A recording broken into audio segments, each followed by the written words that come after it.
Again, these are the things that are going to be on the final exam. So not only do I want you to take reasonably good notes, but I want you to get a sense of the discussion. I don't want you to memorize things that I say, but I want you to get a sense of the discussions. So this is really why a NOTAM exists. And so if you have that question on the final exam, what does a NOTAM do? What does it provide? You should be able to identify the basic outline of a NOTAM, and then I'm going to show you in some detail later on in the presentation exactly those areas that a NOTAM refers to. Now, we've already had some of this information, so somewhere in your notes in the past few weeks, you will probably discover NOTAMs and what they, where they originate and why they originate. One of them you may remember is to protect the president and the vice president and political figures in Washington, right? You remember that? Yeah, sure. Most of you do.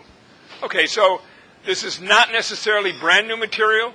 It's a bit of review, plus it's a bit of new material.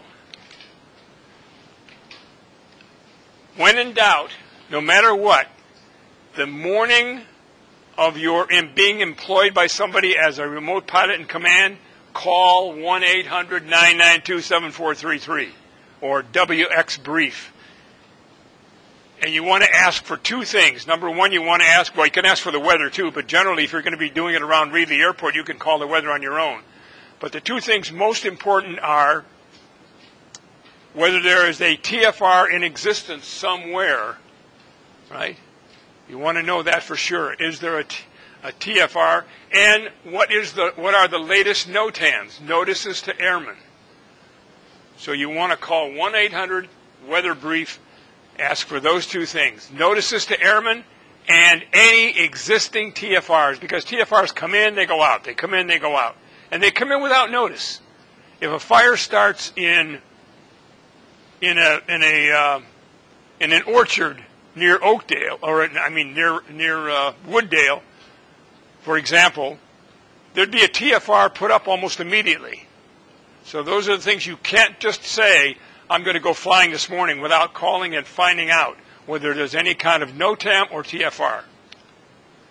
And the other thing is, if you want to do it, get on your cell phone and go to tfr.faa.gov, and that will tell you, generally, with as much information as possible. Now, I've been told in the past that there have been TFRs that pop up where even the FAA hasn't gotten them on their website yet. But they try to do a pretty good job of giving you current TFRs, and they will give you an aeronautical chart, and they will circle the area with a red circle, and it'll be exactly the size of the TFR that you would encounter, or you would be told by the people at 1-800-weather brief. There's another thing that where if you want to get an idea of what kind of NOTAMs have been in existence over the last month or so, you can always go to Airman Publication, Notices to Airman Publication. Now that's kind of old, it's a little bit old, but it still may contain notices that are in effect, that are important to you.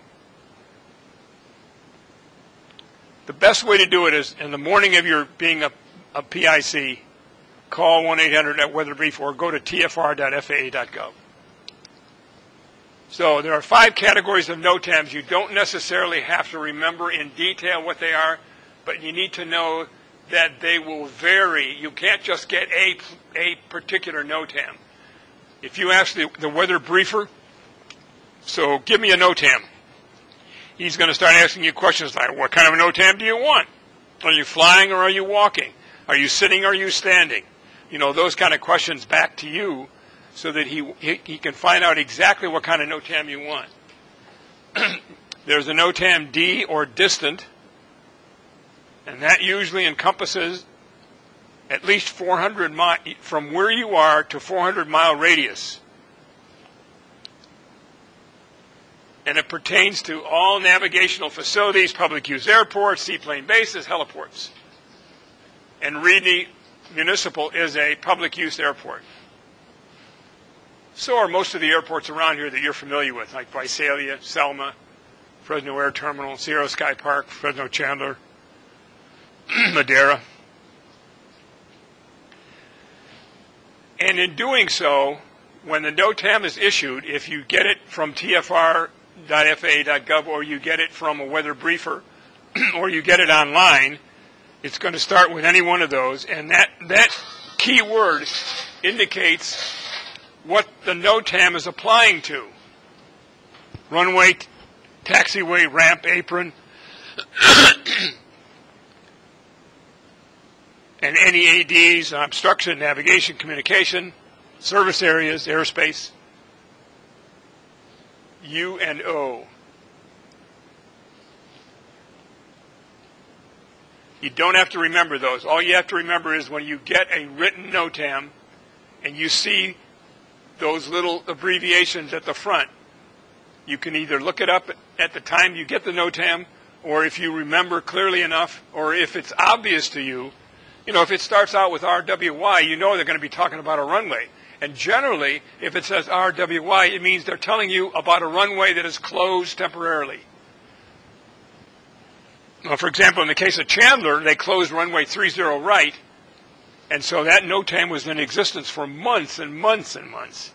And every time you called for NOTAMs, you'd get an RWY, Fresno Chandler, runway 30 right, closed permanently.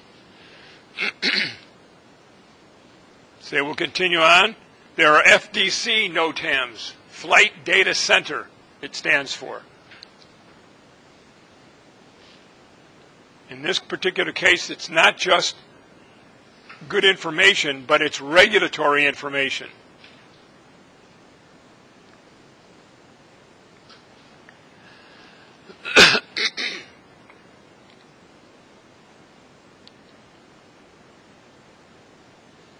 Flight service stations are responsible. It used to be you had independent flight service stations all around the country. And then when the contract was given to Lockheed Martin, they consolidated most of those. And so when you call 1-800-WX-BRIEF, you are getting generally a flight service station individual. So the weather and the flight services are sort of co-located at the same phone number. The guy or woman, gal or woman the guy or gal who answers are going to be able to give you either NOTAMs or TFRs or weather.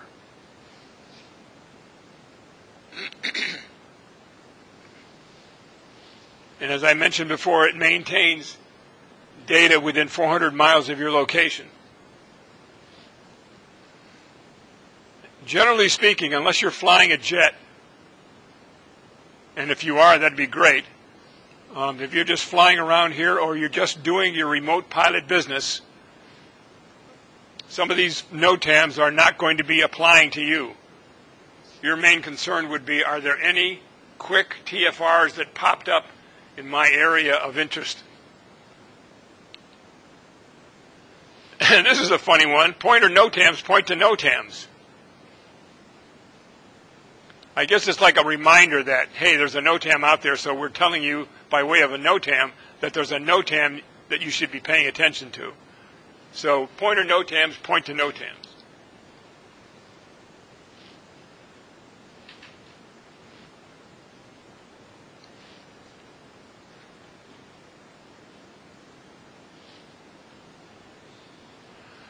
But if you call Flight Service Station or 1-800 Brief and you tell them what you're going to be doing, you're going to be flying drones somewhere near Reedley City, they can give you very specific and accurate information about NOTAMs and TFRs, almost without you having to ask. Again, with the pointer NOTAMs, if there's a keyword in the regular NOTAM, there will be a keyword in the pointer NOTAM, and it has to be the same keyword. So if it's pointing to a runway NOTAM, then the pointer NOTAM is going to have runway NOTAM on it.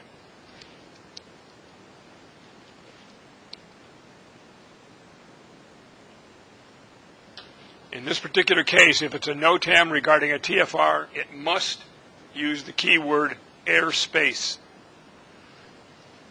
which would, now in that particular case, that would be important. So you'd want to put a little asterisk next to that in a way that tells you, pay attention to a NOTAM that starts off with airspace, because it's likely going to be the notification of a TFR. For example, the TFR for the President travels are usually given several days in advance, sometimes as much as 10 days in advance, if the President knows what his schedule is for travel, in which case the FAA will immediately notify everybody at any point of landing that that he's going to be en route, let's say in 10 days. Special use airspace.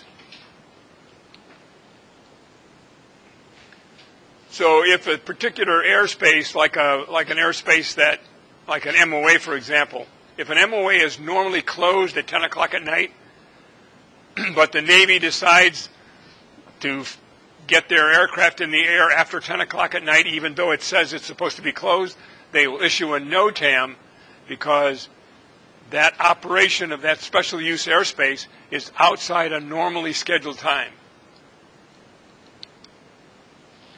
And military NOTAMs should be pretty obvious to everybody.